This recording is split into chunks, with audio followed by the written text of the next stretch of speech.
The CEO of one of the companies looking to create mines in the Ring of Fire was the keynote speaker at the Thunder Bay Chamber of Commerce Leaders Luncheon today.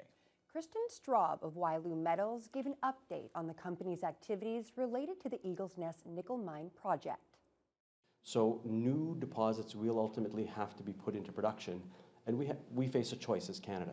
Do we want to see Indonesian nickel come in with the environmental and the social elements around it, or do we want to invest in Canadian and Australian nickel? With a federal mandate for all new vehicles to be electric by 2035, the need for natural resources from here in Canada is growing and making companies like Wyloo more prominent than ever before.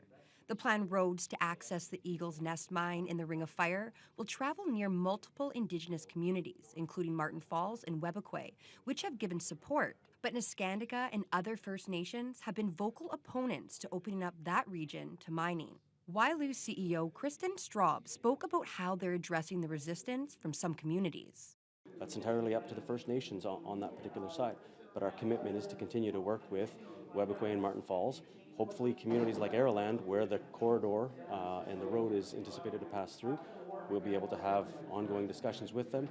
And to the point about Neskantaga, I believe the chief has recently come out and said they're not opposed to development, but there are some conditions that they believe need to be met ahead of time.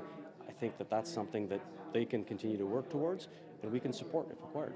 Local businesses and community members were able to ask questions as the presentation wrapped up, allowing them to better understand the different mining techniques that will be used and the resources that would be acquired and the economic benefits not only for our region but for the country as a whole as the production of naturally sourced minerals increases. The country, the world needs these minerals, and they're going to get them from somewhere, and we need to make sure that we're providing those opportunities for Canada to provide those minerals, because we will do it in a way that is more environmentally friendly, cleaner, better human rights and employment relations. There are still many steps to be taken before the mine is developed, but the end date for the final environmental assessments are to be completed by 2028, and then moving on to the permitting stages before construction can commence.